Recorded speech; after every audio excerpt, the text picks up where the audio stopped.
Yes. Iya. Kari, silakan unmute sendiri ya. Oke, ya. Terima kasih Pak Jarwo. Eh, Selamat malam Bapak Ibu.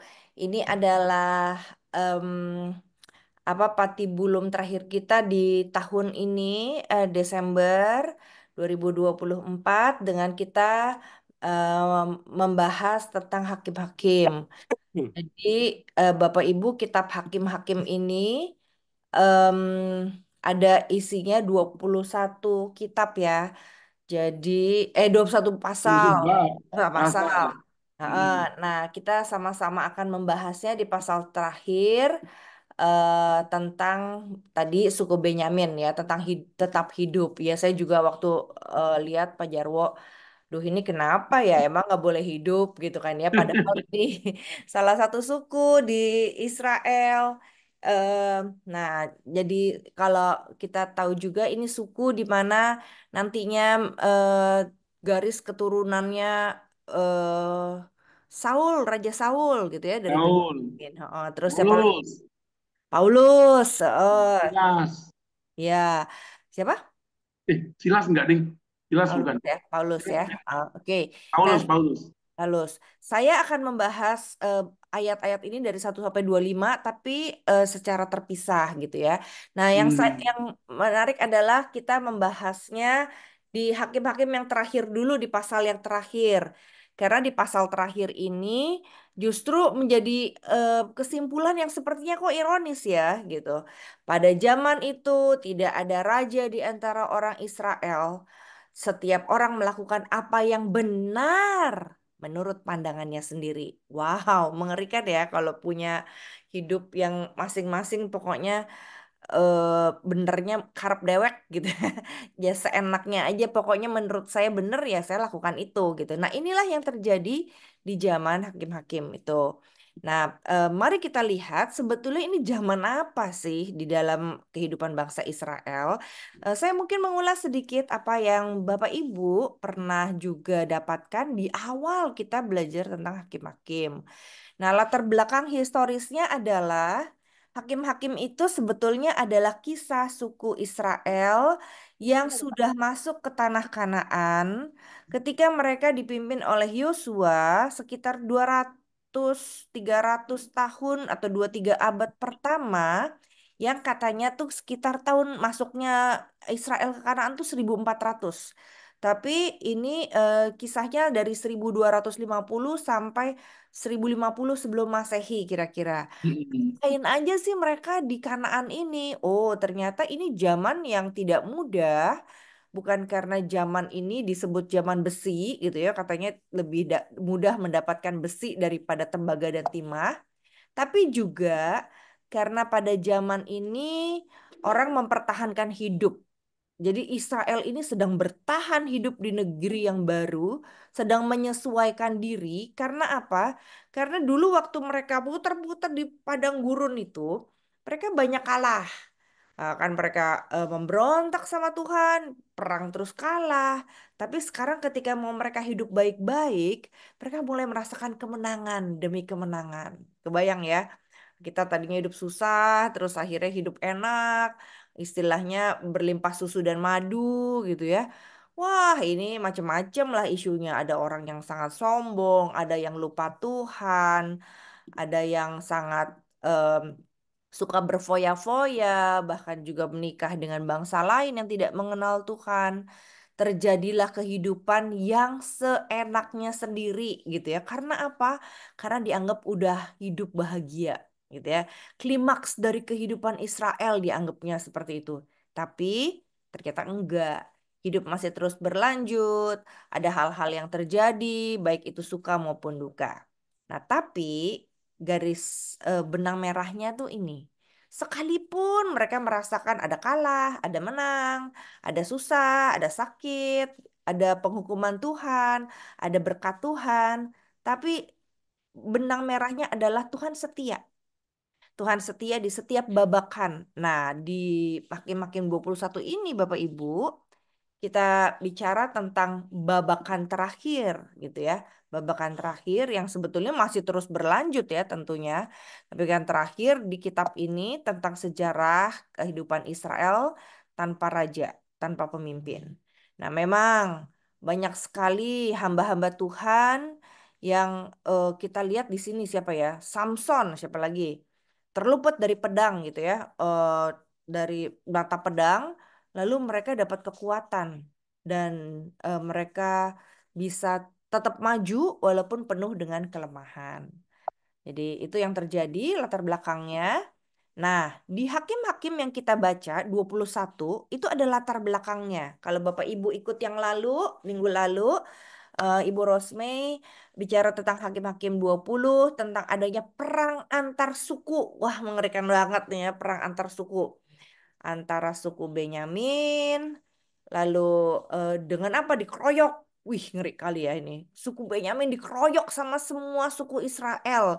Padahal suku Benyaminnya sedikit, Israelnya, suku Israel lainnya tuh 11 lainnya tuh gak sama Lewi ya. 10 lainnya tuh mereka ngeroyok jadi satu. Latar belakangnya apa? Karena ada peristiwa di Gibea. Jadi Bapak Ibu tahu minggu lalu peristiwa di Gibea ada satu orang Lewi punya istri muda, eh, penafsir lain ada yang bilang mungkin dia PSK gitu ya, singgah di kota itu. Terus penduduk Gebea dari suku Benyamin menyiksa, sebetulnya mintanya tuh minta si orang Lewinya gitu ya, kita tahu ya. Tapi akhirnya sama si orang Lewi dikasihlah si perempuan yang dibawanya itu. Dan akhirnya dengan kejam disiksa. Aduh, ini kayaknya ngeri banget kalau dibikin film gitu ya. Terus dibunuhlah si istri Lewi itu atau perempuan yang dibawa orang Lewi itu. Nah, mendengar itu, mengalami itu orang Lewi eh, nggak tinggal diam, katanya sampai dipotong-potong ya. Jadi ngeri banget deh ini ya. Nah, terus dibagi-bagiin ke semua suku. Jadi semua suku heboh gitu ya. Satu dapat kepala, satu dapat kaki gitu kan ya. Aduh, ada apa ini? Terus mereka marah. Mereka marah ke suku Benyamin. Mereka berharap suku Benyamin bisa bertanggung jawab, gitu ya. Tapi apa yang terjadi? Suku Benyamin nggak mau tanggung jawab. Dia menolak untuk bertanggung jawab, lalu bersembunyi di gunung-gunung, dan akhirnya muncullah konflik, gitu ya. Nah, konfliknya apa? Waktu suku Benyamin nolak nih untuk menyerahkan orang yang ngebunuh si perempuan yang dibawa oleh orang Lewi, rumit banget ya. Terus suku-suku Israel itu mulai pikir, oh kita harus bertindak nih. Nggak bisa nih ada pembunuhan seperti ini. Kita biarkan aja. Ini kan orang dari suku kita nih Israel gitu ya. Akhirnya dengan kekuatan militer. Heran ya. Terjadi satu pembunuhan, tetapi yang perang tuh seluruh suku gitu. Jadi sukunya apa yang berperang? Benyamin dengan Israel. Padahal Israel itu ya Benyamin juga gitu salah satunya. Jadi antara 26.700 orang dengan 400.000 orang suku-suku lainnya gitu ya. Kalau kita baca setiap suku kira-kira 12.000 lah ya, kurang lebihnya. Dan akhirnya apa yang terjadi? Jeng jeng gitu ya. Terakhirnya adalah 600 orang laki-laki Benyamin selamat melarikan diri ke sebuah gunung. Ini asumsinya adalah orang-orang yang kuat badannya bisa naik ke gunung gitu ya, sehat, nggak megap-megap gitu ya, tentaranya tentara muda gitu ya. Jadi 600 aja cuman sisanya gitu. Oke, ini yang terjadi di Hakim-Hakim 20 ya. Kalau kita tahu hari pertama dulu Israel versus Benyamin, Israel kalah.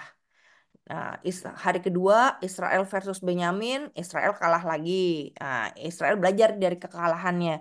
Ini mesti tanya Tuhan, tapi tanyanya nggak ngerti caranya gimana gitu ya. Mungkin bukan godly man ya. Jadi nggak tahu caranya nanya Tuhan gimana. Ya, tapi nanya juga lah akhirnya. Nah, ketika mereka nanya, Israel menang, kotanya dihancurkan.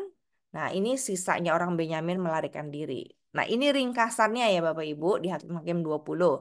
Sisa 600 orang tadi lari ke padang gurun di Bukit Batu Rimon. Mereka tinggal di sana ngeri juga ya. Tinggal tuh 4 bulan, bayangin survive 4 bulan di sana. di Bukit Batu Rimon.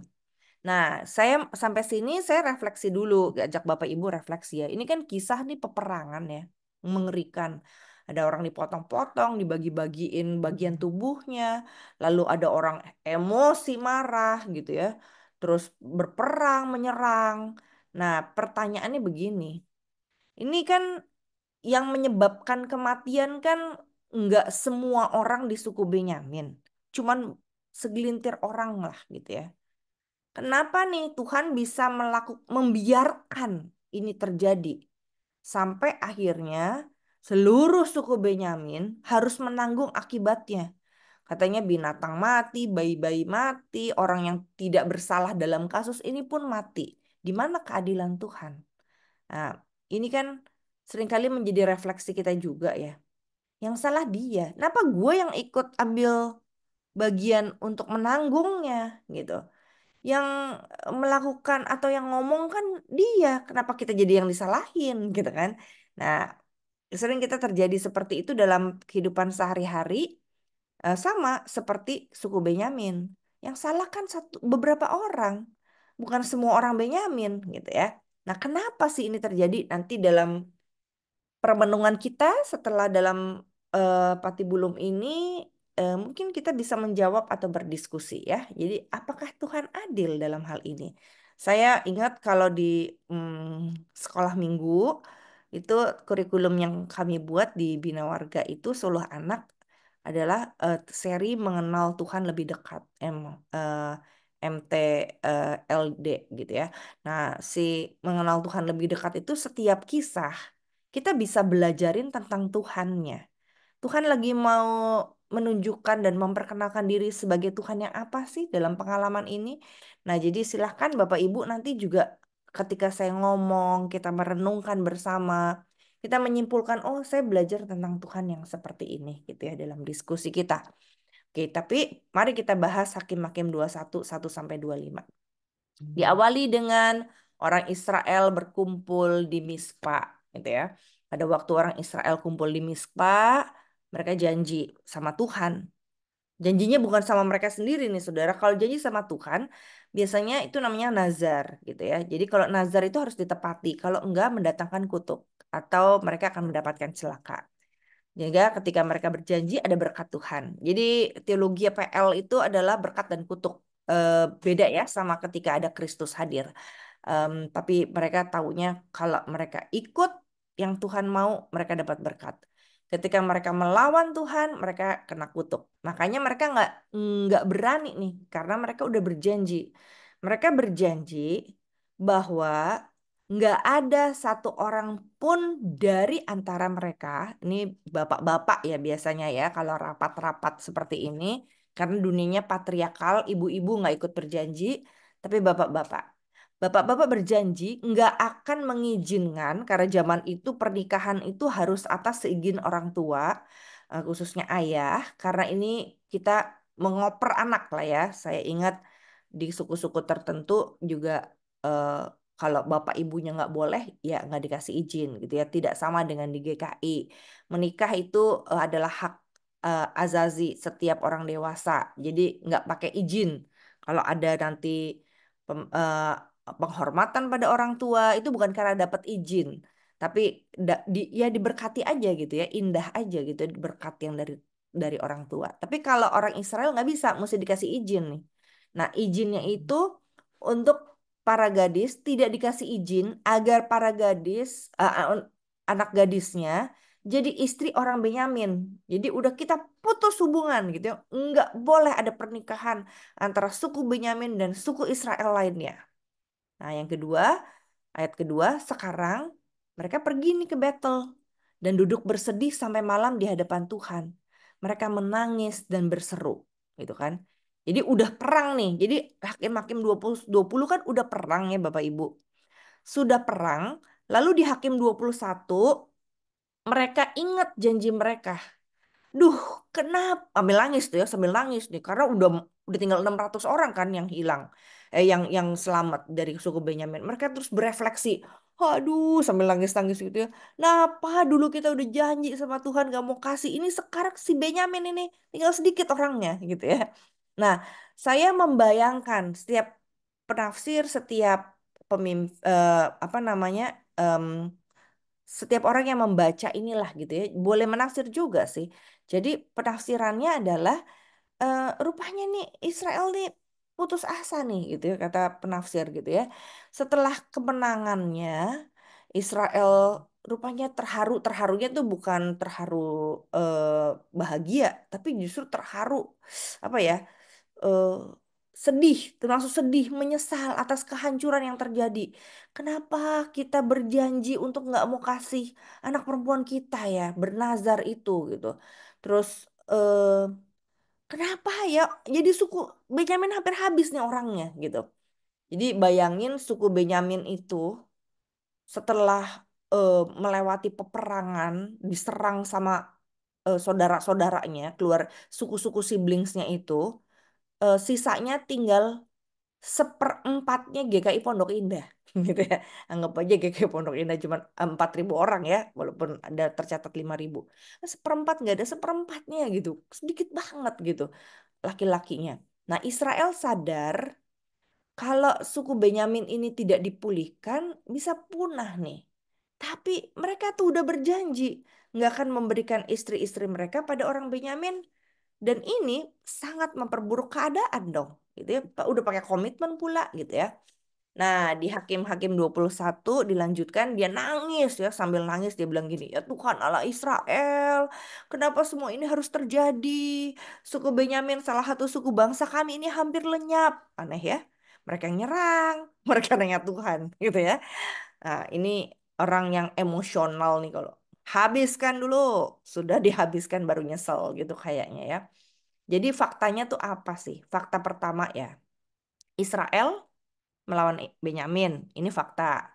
Fakta kedua, setelah melawan Benyamin, lalu tinggal 600 orang, Israel tanya sama Tuhan, kenapa ini harus terjadi? Gitu ya. Ini kan lucu jadinya.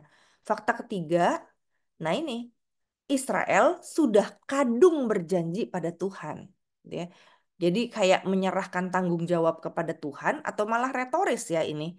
Tapi akhirnya dia menyadari, aduh kan kita udah janji ya sama Tuhan. Otoritasnya kan di tangan Tuhan ya kalau dia udah berjanji.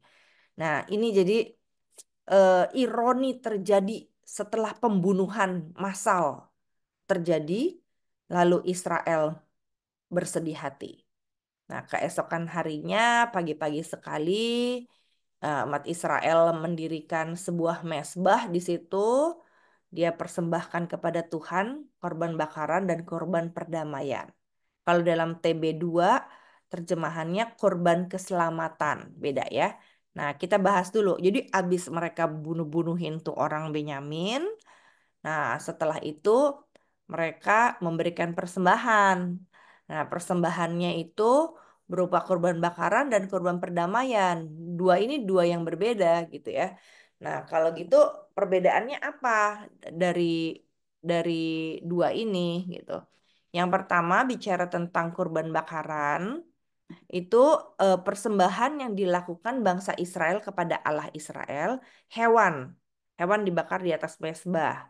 Kenapa mereka memberikan korban ini? Mereka bersyukur karena sudah diperdamaikan antara Tuhan, antara umat dengan Tuhan. Jadi aduh, makasih Tuhan. Kita udah diperdamaikan. Biasanya kalau diperdamaikan itu setelah mereka membuang dosa, gitu. Jadi dianggapnya membunuh orang-orang Benyamin yang melakukan tindakan amoral itu em, mereka nggak perhitungkan membunuhnya nih, Bapak Ibu. Mereka perhitungkannya karena mereka sudah melenyapkan orang berdosa, gitu ya, melenyapkan orang berdosa, maka dianggap mereka berdamai dengan Tuhan. Maka korban bakaran dilakukan. Jadi ibaratnya gini loh, kayak rumah mereka tuh ada sampah. Mereka udah buang sampahnya. Terus mereka bersyukur, syukur rumahnya udah bersih gitu kan ya. Nah, mereka merasa dengan menghapus si orang Benyamin ini, meniadakan orang Benyamin, mereka sudah bersih-bersih di suku mereka. Jadi hidup kudus kembali karena ada orang amoral di situ. Jadi dihabiskan dan akhirnya mereka bersih-bersih gitu kan. Nah, yang kedua, mereka juga memberikan persembahan korban perdamaian atau keselamatan. Nah, di Perjanjian Lama, saudara-saudara, persembahan perdamaian itu menunjukkan kalau mereka tuh rasa bersalah. Jadi ya, satu sisi mereka bersyukur udah diperdamaikan dengan Allah, tapi sisi lain Tuhan, kalau saya salah, nah, saya bersih-bersih nih, saya udah bunuh orang gitu kan ya. Ya saya juga rasa bersalah, makanya saya mau berdamai nih gitu. Nah, persembahan kurban keselamatan itu berkaitan dengan kenapa pakai kata kurban keselamatan karena berkaitan dengan dosa dan pengampunan.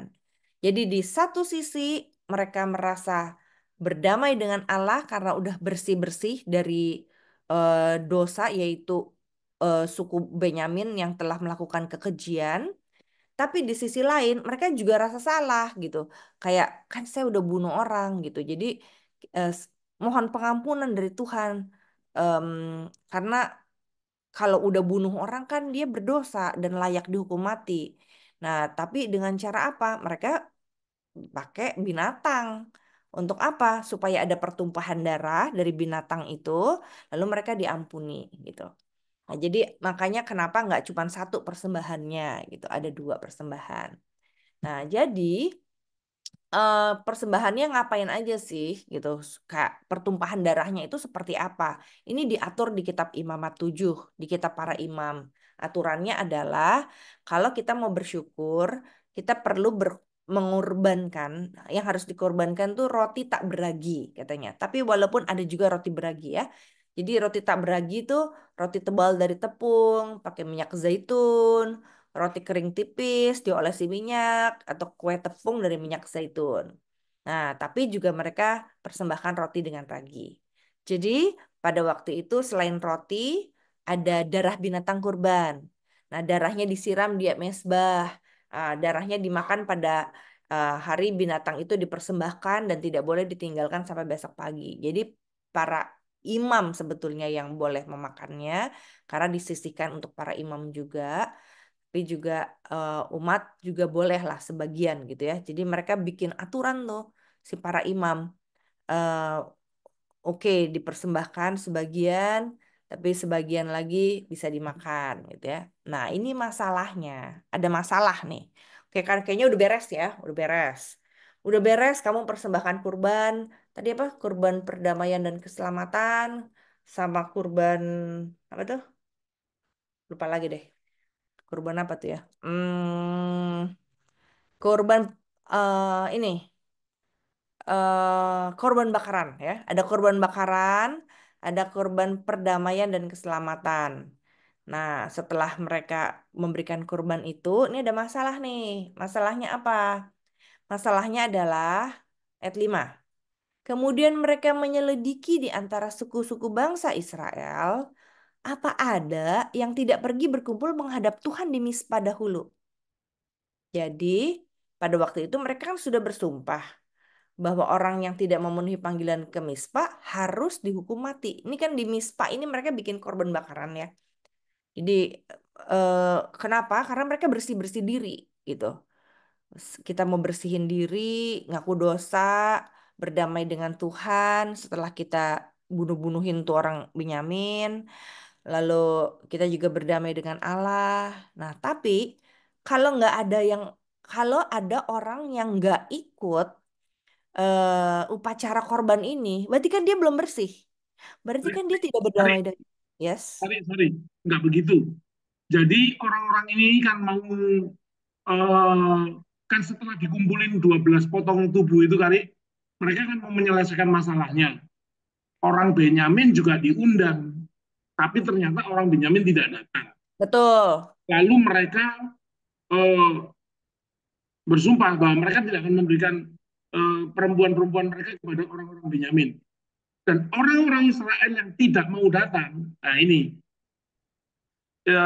yang bahwa orang yang tidak memenuhi panggilan ke Mispa harus dihukum mati itu adalah orang-orang Israel yang lain yang nanti ada kan, yang Iya, terus istrinya 400 iya, orang. iya. Nah, jadi Iya. bukan bukan soal mempersembahkan korban ini, Ari. Terima kasih.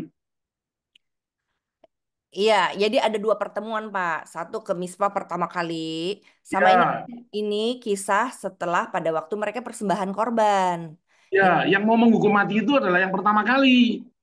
yang yang pertama kali ada, yang kedua ini ada. Mereka menyelidiki. Iya, bukan. Yang mereka menetapkan bahwa yang tidak datang akan dihukum mati itu di pertemuan pertama kali kali. Ini yang terakhir juga. Mereka kan tidak mendapati nanti ya Mereka adanya ya. mencari dulu itu, mereka mengingat-ingat yang sama kali dibuat tanda kurung itu loh kali. Hmm? Yang sama kali dibuat tanda kurung itu menunjuk ke pertemuan yang pertama. Oke. Nah, Di, setelah mereka persembahan, waktu mempersembahkan korban juga ada yang tidak datang. iya, Ya, iya. oke ya, itu dulu, itu dulu. Nah, siapa yang hadir, tidak hadir? Satu Benyamin kan tadi ya. Oke. Hmm. Yang kedua ada ternyata ini orang yang tinggal di Yabes Gilead. Nah, Iya. katanya itu adalah suku Gad gitu. Lah, ternyata suku Gad kenapa nggak datang nih gitu ya. Memang tidak ditulis ya, tapi penafsir bilang ini suku Gad. Jadi ada di Yabes dan Gilead gitu ya. Yang kedelapan kita lanjutin. Maka mereka menyelidiki apakah ada satu golongan dari suku bangsa Israel yang tidak berkumpul di Mizpah. Dan mereka mendapati bahwa orang-orang Yabes di Gilead tidak ada seorang pun yang telah pergi ke Mizpah. Karena ketika diperiksa daftar hadir, lucu juga ya pakai daftar hadir ya. Bayangin ini workout, semuanya orang suku Gad workout. Ternyata tidak terdapat di situ seorang pun dari Yabes. Oleh sebab itu orang-orang yang berkumpul di battle itu mengirim 12.000 orang yang berani di antara mereka untuk membunuh setiap orang di Yabes. Termasuk, ulah ilah ngeri kali ya, wanita atau perempuan dan anak-anak. Ngeri ya. Jadi dibunuhlah ini satu lagi, satu suku lagi. Ini main bunuh-bunuhan terus ya. Macam itu loh, film-film persilatan itu loh, Cina itu. Apa Tiongkok. Jadi dia kalau dia nggak suka take revenge gitu ya, marah gitu ya. Nah, peperangan terjadi lagi tanpa melibatkan atau konsultasi pada Tuhan. Kesel, hajar gitu ya. Pembunuhan terjadi lagi. Selain orang-orang di suku Benyamin, ada korban lagi nih, orang-orang di Gilead ternyata. Dan korbannya, nah ini yang mengerikan ya. Ada laki-laki, ada perempuan, ada anak-anak. Nah, ini ironis ya. Jadi Hakim-Hakim 21 dilanjutkan. Nah, ini saya balik ke ayat 6. Umat Israel kasihan kepada saudara mereka suku Benyamin. Nah, ini ya. Udah bunuh-bunuhin orang, terus dia kasihan. Hari ini Israel kehilangan salah satu suku. Kita harus berbuat apa nih supaya orang Benyamin yang sisa ini bisa punya istri? Karena kan kita udah bersumpah katanya em, kepada Tuhan bahwa kita nggak akan mengizinkan anak-anak gadis kita jadi istri orang Benyamin. Jadi ayat 6-7 Israel berefleksi dan tampaknya menyesal. Ayat 8-9 Israel menyerang lagi gitu ya. Cara yang digunakan di zaman itu tuh buat salah atau dosa mati pokoknya. Jadi kalau salah habis aja gua hajar gitu ya. Nah di ayat 11 mereka diperintahkan untuk membunuh semua orang laki-laki dan juga setiap wanita yang bukan perawan. DTB 2 ayatnya berbeda ya. Kita lihat ini menarik terjemahan yang berbeda. Jadi eh, jadi kita lihat message-nya, bukan hurufiahnya karena ayat itu bisa berubah dari terjemahan ke terjemahan yang lain. Tetapi inilah yang harus kamu lakukan. Setiap laki-laki harus kamu tumpas. Begitu pula setiap perempuan yang pernah tidur dengan laki-laki. Jadi, maka di antara orang-orang yang tinggal di Yabes itu, mereka mendapati 400 gadis yang masih perawan. Mereka membawa gadis itu ke perkemahan di Silo yang terletak di negeri Kanaan. Ini jadi dibalikin nih.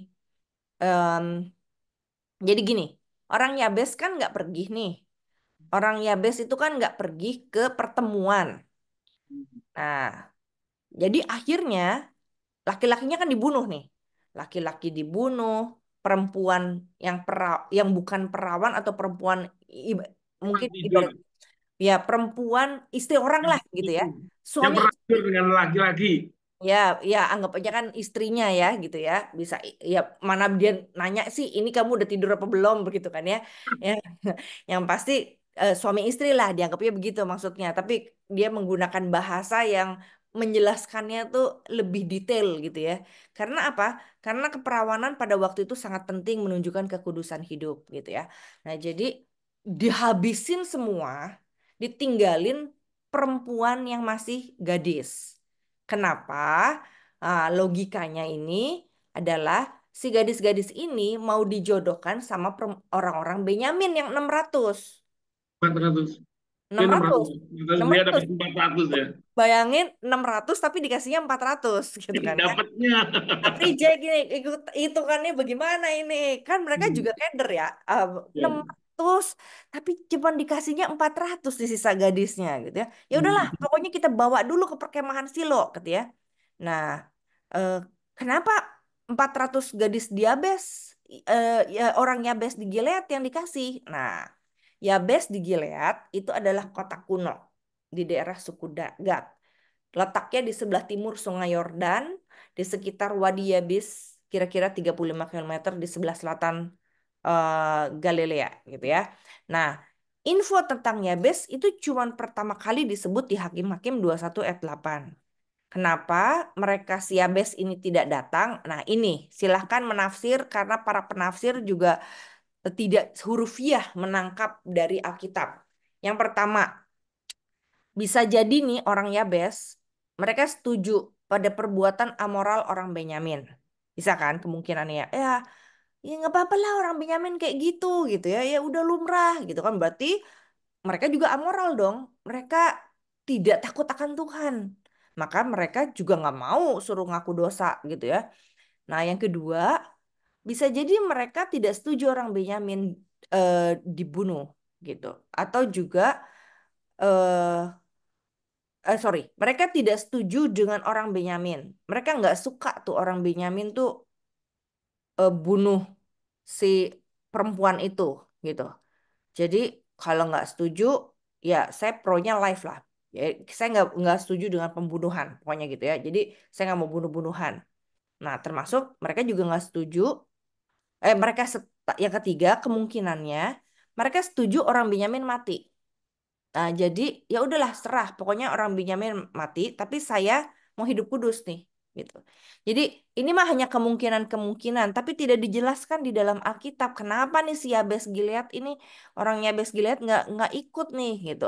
Nah, mari kita lihat ketika kita bandingkan dengan anak pertama tuh yang tadi Pak Jarwo bilang ya. Majulah seluruh orang Israel dari Dan sampai Beersheba dan juga dari tanah Gilead, dia berkumpul bersatu menghadap Tuhan di Mispa ya. Ini datang nggak nih menurut Bapak Ibu si Yabes Gilead datang nggak nih di sini? Yabes mana sih? Yabes ya. Yabes Gilead datang nggak nih di Hakim-Hakim 20 ayat 1? Waktu mereka Pertanyaan saya tadi dia itu tidak datang di sini kali. Tapi ya, kalau dilihat bacaannya kembali gitu ya, di sini mungkin dia datang gitu ya. mungkin dia datang ya. Ya, Oke. betul, betul. Dia tidak Mungkin datang di persembahan itu. betul. Jadi di Mispa Gilead waktu ngobrol rapat lah ya, rapat ya, bertemu Ya, iya. mereka datang nih ya. Tapi kenapa di 21 dia nggak datang? Mm-mm. Ah, itu kan menjadi pertanyaan buat kita kan. Ya. Arti orang di Gilead datang waktu berkumpul di Mespa, tapi kenapa pasal 21 mereka nggak datang lagi rapat? Jadi rapat pertama dia datang, rapat kedua dia nggak datang gitu ya. Nah, Mm-mm. berbagai kemungkinan ya. Awalnya mungkin mereka nggak setuju. Gua nggak setuju nih, Benyamin dibunuh. Orang yang orang yang bersalah aja cuma beberapa orang kok. Kenapa seluruh suku harus dihabisin? Bahkan bayi-bayi dan binatang juga dihabisin gitu ya. Tapi Mm-mm. karena kolektif kolegial, gitu kan ya. Jadi ya udahlah, memang semua setuju ya saya harus setuju lah sebagai suku. Kalau nggak saya dihabisin juga nih gitu ya.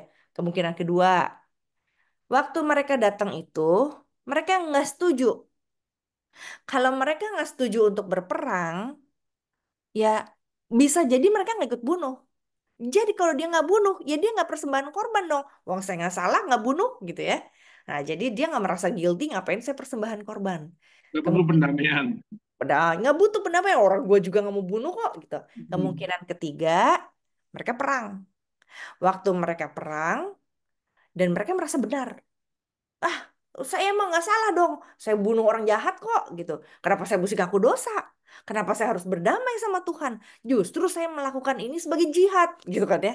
Sebagai Hmm. perang di mana saya membela nama Tuhan dan kekudusan hidup, gitu. Nah, kita nggak tahu lah apa gitu ya. Tapi ini kan udah kacau balau nih. Kita cuma bisa menduga-duga. Nah, ini menarik lihat petanya nih, Bapak Ibu. Jadi, Mispa itu di sini ya. Waktu kumpul tuh di sini. Nah, terus nah ini suku yang mau diserang. Yuk kita kumpul di Mispa, kita serang suku ini. Wah, ngeri kali ya ini. Nah, lalu di mana Yabes Gilead? Yabes Gilead ini apa kejauhan? Saya lagi mikir apa kejauhan nih dari Yabes Gilead di sini ya. 35 km loh katanya. Kebayang Jakarta mana tuh? Jakarta Cibubur, ada nggak tuh? Bogor, Bogor. Nggak ada yang Cibubur ya. Oh iya, Jakarta Cibubur. Bogor. Cibubur. Hmm. Cibubur kan 15 kilo dari Cawang ya. Cawang Oh, Jakarta. Ya, betul, Cibubur Kak. Cibubur ya. Oke. Ya. Kan capek ya, masa udah habis perang, jalan kaki lagi ke situ. Ya nggak tahu lah, ini mah lucu-lucuannya kita nggak tahu kenapa. Pokoknya ada sebuah policy, mereka workout seluruh suku tidak ada yang mau datang di Mispa. Jadi pasti ada reasonnya gitu.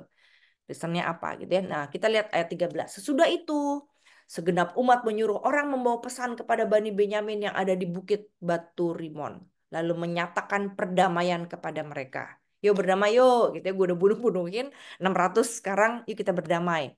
Suku Benyamin kembali dan kepada mereka diberikan gadis-gadis yang telah dibiarkan hidup di antara perempuan Yabes Gilead.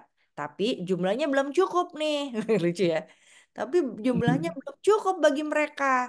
Bangsa itu merasa kasihan. Duh, ini nih kayak kita bunuh semut aja gitu ya. Terus kasihan. Padahal gila ini bunuh-bunuhin orang.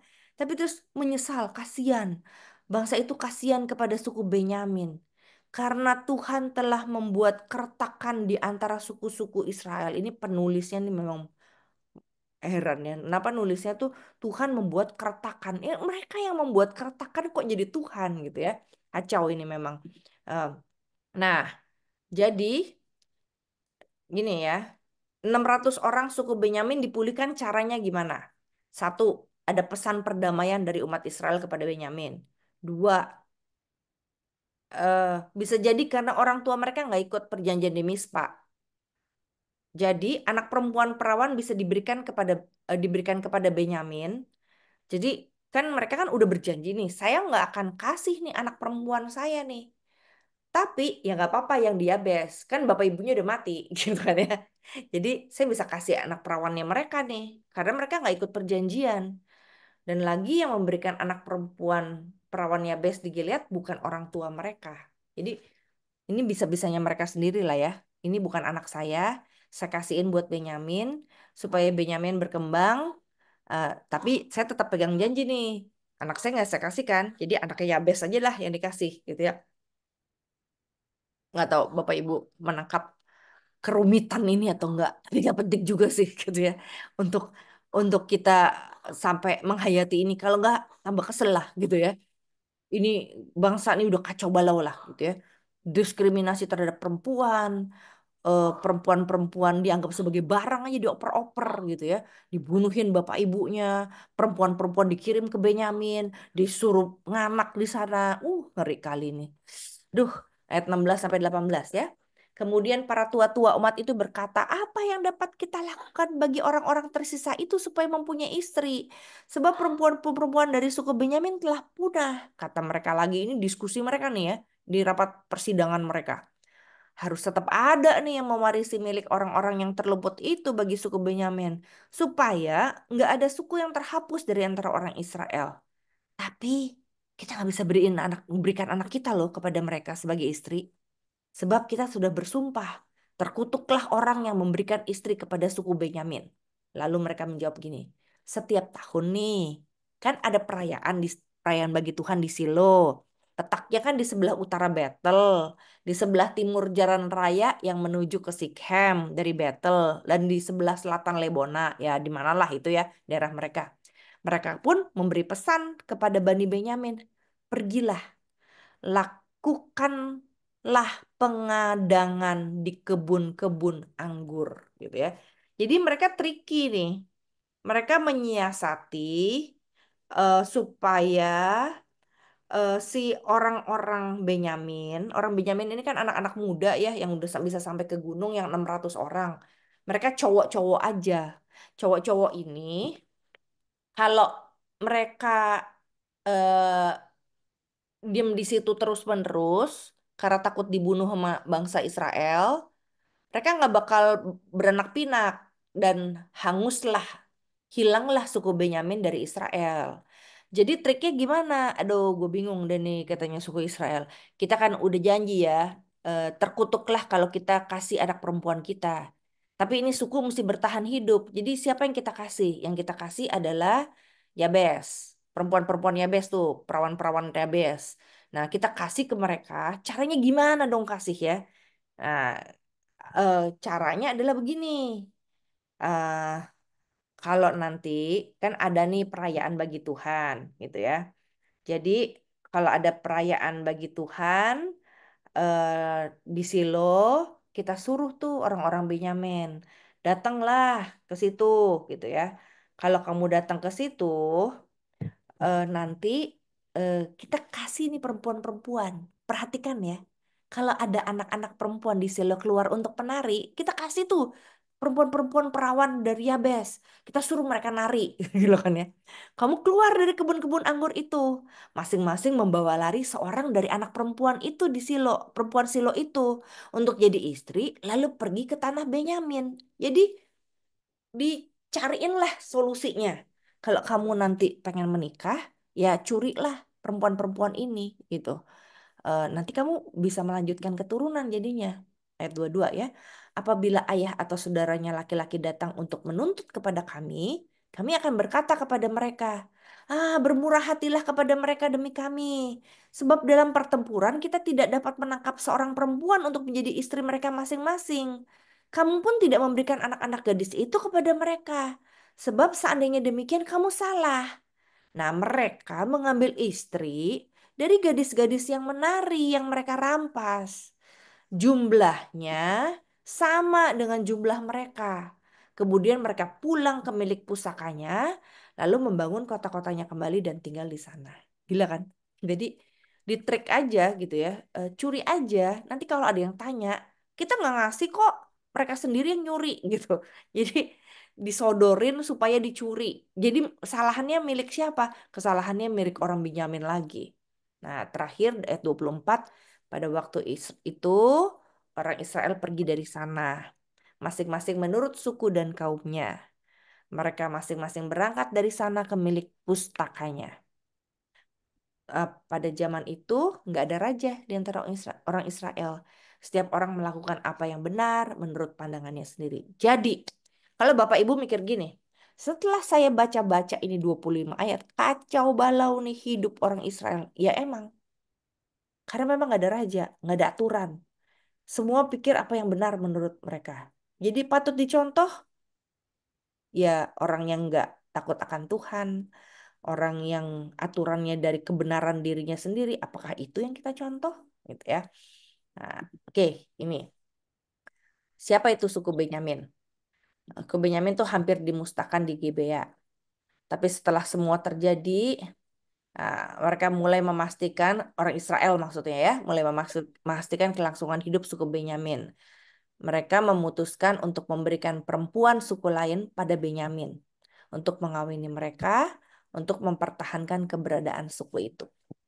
Jadi, Bapak Ibu, suku Benyamin ini walaupun sudah hampir dimusnahkan seluruhnya, tapi diselamatkan juga oleh bangsa Israel dengan cara diberikan perempuan-perempuan dari suku lain. Untuk mempertahankan suku Benyamin. Sekarang kita lihat tafsirannya. Si John Calvin bilang begini, ya loh ya, antara keadilan dan kasih Allah. Jadi meskipun Israel jahatin Benyamin atau bunuh Benyamin lah ya, orang-orang Benyamin, tampaknya kan penuh kekerasan eh, dan keputusan yang nggak sempurna nih. Tapi apa? Tuhan hadir memulihkan. Memulihkan apa nih? Memulihkan Benyamin. Nah, ini sama. Ini jadi sebetulnya God's message-nya apa sih? Pesan Tuhannya apa?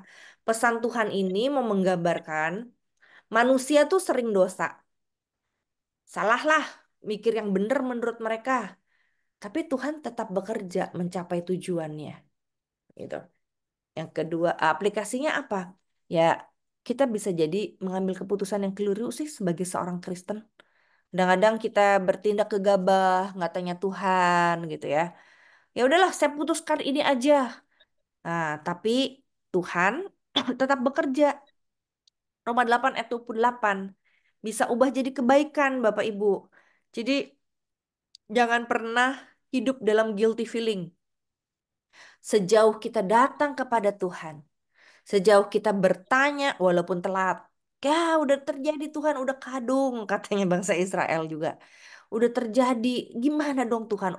Misalnya gini, saya nih misalnya, wah pernikahan udah 21 tahun. Ya anak saya udah 20 tahun. Mungkin ada kesalahan yang saya buat di masa lalu. Tapi nggak apa-apa. Saya datang aja sama Tuhan. Tuhan tolong Tuhan ubah jadi kebaikan ya Tuhan. Karena saya percaya walaupun saya melakukan kesalahan, Tuhan bekerja dan Tuhan mencapai tujuannya yang baik. Itu ya Roma 8 ayat 28. Jadi meskipun di masa lalu ada kegagalan lah Bapak Ibu nggak mudah loh. Jadi pendeta 24/7 terus udah gitu eh, perginya jadwalnya nggak jelas, kapan di rumah nggak jelas, kadang-kadang jam 11 malam sebelum pandemi. Terus nggak mudah bagaimana memaintain relasi dengan anak, dengan suami gitu ya. Ya udahlah Tuhan, kadang-kadang memang ada yang salah di masa itu. Tapi tolong Tuhan perbaiki. Dan nyata, Tuhan bekerja. Tuhan memperbaiki segala sesuatu. Tuhan memulihkan dalam perjalanan hidup saya seperti itu pun gitu. Ada kesalahan nggak apa-apa. Tapi saya perbaiki dan Tuhan pulihkan. Nah, itu menurut John Calvin ya. Sekarang kita Norman Wright. Norman Wright ketegangan antara keadilan dan kasih gitu ya. Ini mau mana yang kita pilih? Mau adil atau mengasihi? Ini seringkali dua yang berbeda Bapak Ibu. Saya kalau mau adil, ya ini ya. Israel kan rasa adil ya dengan bunuhin suku itu karena jahat dianggapnya. Tapi kasihnya juga perlu ada. Nah, si Wright ini teolog modern ngelihat melihat periksa ini sebagai contoh dari ketegangan antara keadilan dan kasih. Ini juga terjadi banyak di Alkitab. Membela kebenaran dan keadilan atau menunjukkan kasih. Kalau keadilan dan kebenaran seperti Yesus itu ya harus sesuai dengan hukum orang Yahudi kan, harus sesuai dengan hukum Taurat. Tapi kalau sapi saya jatuh di hari Sabat, masa saya nggak boleh ambil? Kasihnya di mana dong? Gitu. Jadi ya keseimbangan itu memang selalu menjadi dilematis ya. Nah itu akan terjadi dalam pergumulan kita dan Israel juga ngalamin. Eh, Keadilan apa? Israel serang Benyamin. Mereka berusaha mengembalikan keseimbangan. Tapi kasihnya apa?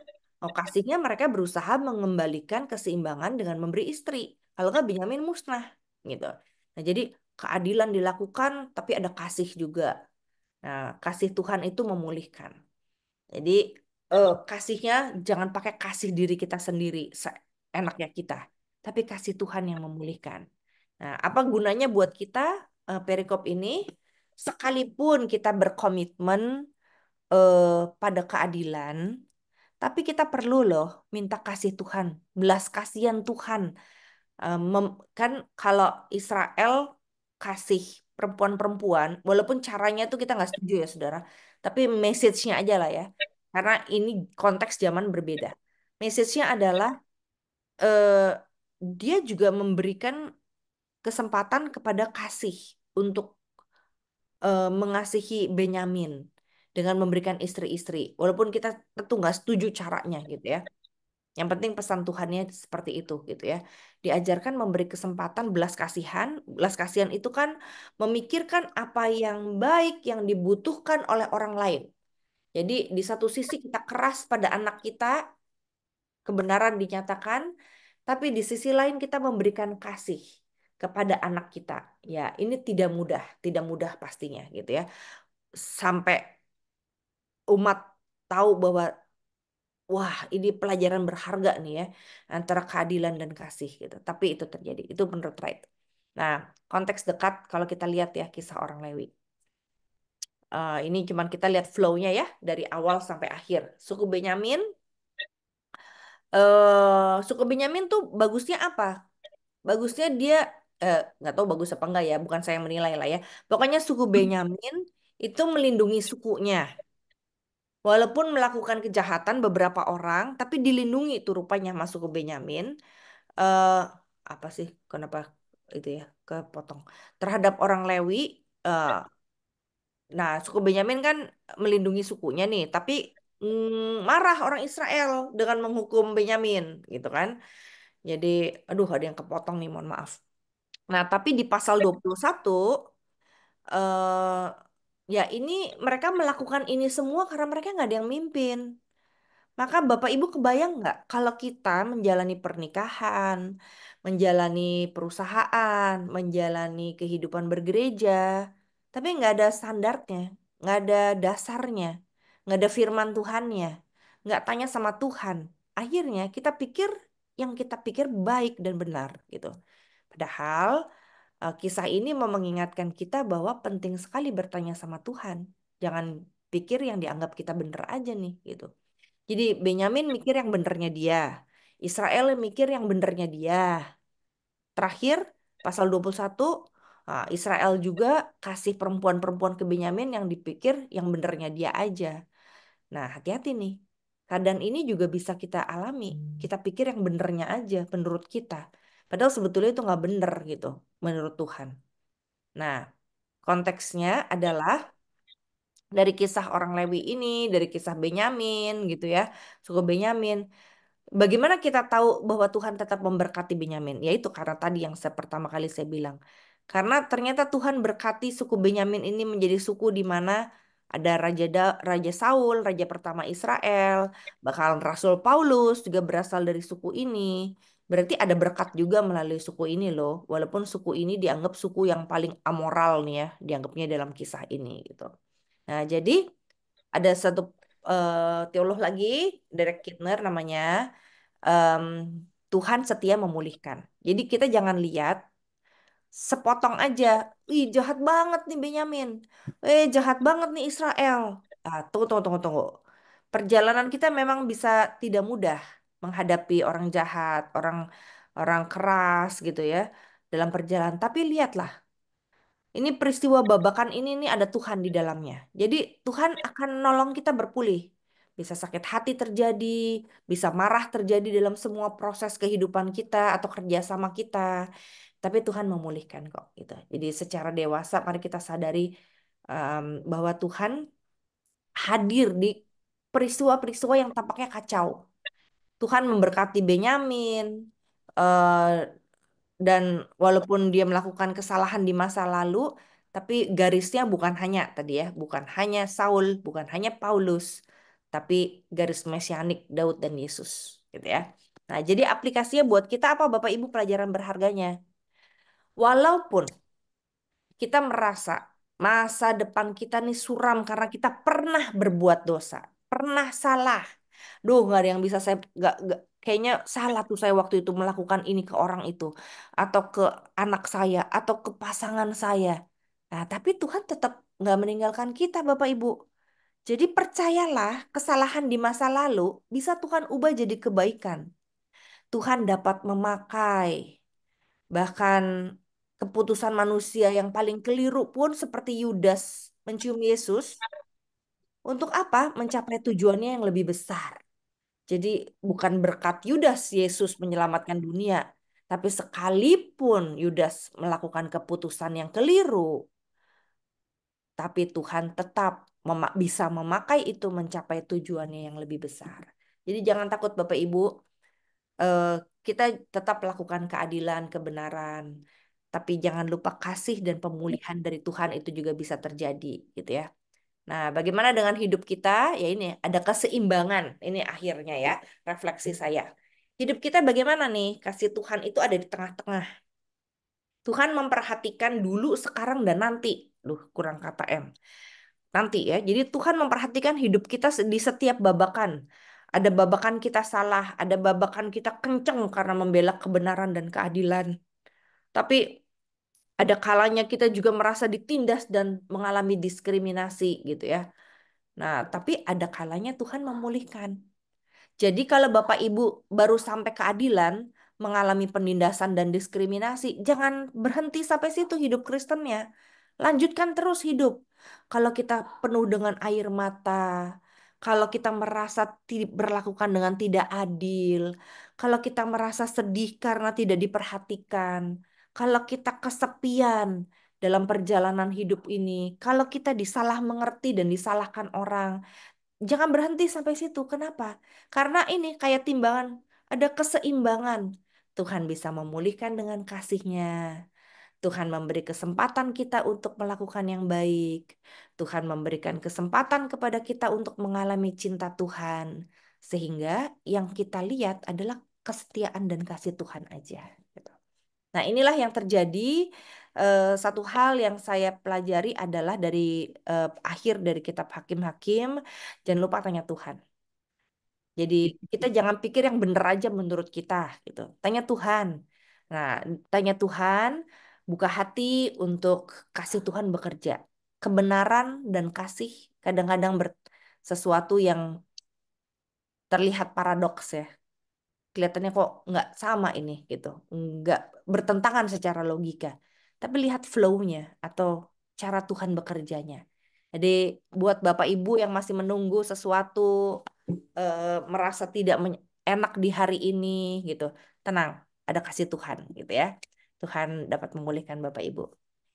Demikian dari saya, Tuhan memberkati. Semoga kita bisa terus belajar untuk menjadi bijak, mencari yang benar, bertanya pada Tuhan. God bless. Terima kasih, Karyani. Sama. Saya ingin menyampaikan satu apresiasi gitu ya. Saya ingin mengatakan bahwa eh, Patibulum kita malam ini adalah satu eh, apa namanya Patibulum satu yang terbaik di antara Patibulum yang lain dari sisi upaya mengintegrasikan apa yang tersurat di dalam kitab dan juga pesan-pesan moral yang didapat, lalu mengaplikasikannya ke kehidupan kita sehari-hari dan pesan moral yang ingin disampaikan. Itu sebetulnya jiwanya Patibulum itu begitu. Eh, apakah pembicara lain nggak melakukan itu? Ya melakukan, cuman kadang-kadang kurang cukup gitu. Terlalu terlalu ada di sisi sana saja. Tapi upaya integrasi yang dilakukan Karyani, saya sangat apresiasi dan itu sangat membantu kita gitu ya. Eh, Bentar, saya tadi ingin ngomong Yuk. apa ya? Enggak. Tapi yang paling penting adalah itu. Saya ingin menyampaikan itu. Semoga patibulum-patibulum berikutnya lebih dipahami, terutama oleh para pemimpinnya, membawakannya demikian. Saya itu sangat menilai upaya, dan saya tahu seberapa besar orang berupaya atau tidak. Oke, terima kasih Karyani. Bapak Ibu, untuk penjelasan yang komprehensif tadi, kalau masih ada yang ingin apa namanya digali lebih atau mencoba untuk dibahas lebih dalam, silakan kita bertanya jawab. Diberikan kesempatan kepada Bapak Ibu yang akan memanfaatkannya. Silakan.